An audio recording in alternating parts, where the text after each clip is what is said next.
क्या अब सारी जिंदगी क्रिकेट नहीं खेल पाएंगे ऋषभ पंत? एक कार एक्सीडेंट ने कैसे तोड़ दिए सारे सपने। अकेले मां को सरप्राइज देने के लिए जा रहे थे पंत, एक सेकंड के लिए झपकी आई और 10 मिनट में खाक हो गई मर्सिडीज कार। पैर की होगी प्लास्टिक सर्जरी, सिर में भी गहरा घाव। रुड़की से दिल्ली के लिए किया गया रेफर। अब कैसी है पंत की तबीयत? ऋषभ पंत ने नए साल पर उत्तराखंड में घूमने का प्लान बनाया था। आज सुबह ऋषभ पंत अपनी मां को सरप्राइज देने के लिए अकेले ही दिल्ली से रुड़की के लिए रवाना हुए थे। पंत ने मां को अपने आने की खबर तक नहीं दी थी, लेकिन सुबह 5:30 बजे पंत को हल्की सी नींद की झपकी आई और उनकी मर्सिडीज कार डिवाइडर से टकराने के बाद पूरी तरह से जलकर खाक हो गई।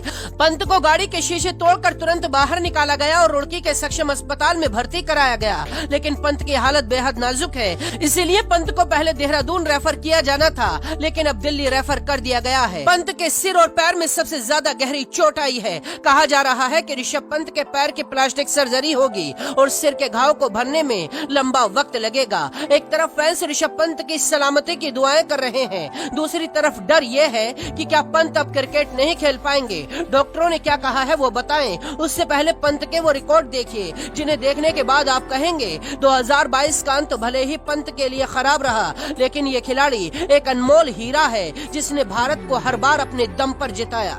ऋषभ पंत दुनिया के इकलौते विकेट कीपर हैं जिसने एक टेस्ट सीरीज में 39 खिलाड़ियों को शिकार बनाया है। किसी एक टेस्ट मैच में सबसे ज्यादा 11 कैच पकड़ने का रिकॉर्ड पंत के ही नाम है। ऋषभ पंत भारत के इकलौते खिलाड़ी है जिसने 28 गेंदों में टेस्ट मैच में 50 लगाई है। पंत ने टेस्ट क्रिकेट में सबसे तेज 50 छक्के लगाने का भी रिकॉर्ड बनाया और सबसे तेज 4000 रन भी पूरे किए।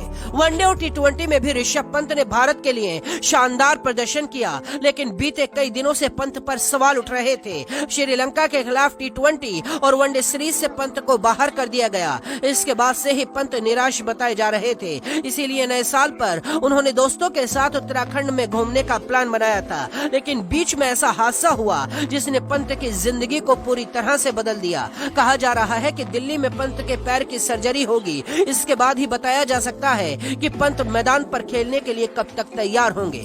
जब तक हम ये खबर लिख रहे थे तब तक पंत को होश नहीं आया था, क्योंकि उनके सिर पर गहरे घाव आए हैं। 12 साल की उम्र में पंत क्रिकेट के लिए घर छोड़कर दिल्ली आ गए थे और गुरुद्वारे में रहकर क्रिकेट खेला करते थे। लंगर का खाना खाकर पंत प्रैक्टिस किया करते थे। पंत कई महीनों तक अपनी मां के साथ मोती बाग के गुरुद्वारे में रहे। पंत में प्रतिभा की कोई कमी नहीं थी, लेकिन फिर भी उन्हें सफलता नहीं मिल रही थी। लेकिन पंत का इरादा इतना मजबूत था जो लोहे को भी मात दे दे। वो अंत तक डटे रहे और हार नहीं मानी। दिल्ली में कंपटीशन बहुत ज्यादा था। पंत को उनके कोच ने राजस्थान भेज दिया। पंत ने राजस्थान में ही अंडर 14 और अंडर 16 स्तर के टूर्नामेंट खेले, लेकिन बाहरी होने के कारण एक दिन उन्हें अकादमी से बाहर कर दिया गया। इसके बाद राजस्थान में उनके खेलने की संभावनाएं भी पूरी तरह से खत्म हो गयी। वक्त बीतता गया और देश के लिए क्रिकेट खेलने की पंत की जिद भी बढ़ती चली गई। और फिर वो दिन भी आया जब ऋषभ पंत देश के लिए क्रिकेट खेलने उतरे। IPL में भी पंत ने कोहराम मचा दिया था और टीम इंडिया के लिए संकट मोचन बन गए। आज वही पंत अस्पताल में संघर्ष कर रहे हैं। पूरा देश उनकी सलामती के लिए प्रार्थनाएं कर रहा है। आशा करते हैं पंत बहुत जल्द स्वस्थ होंगे और फिर से मैदान में अपनी प्रतिभा के झंडे गाड़ेंगे। ब्यूरो रिपोर्ट, गदर टीवी।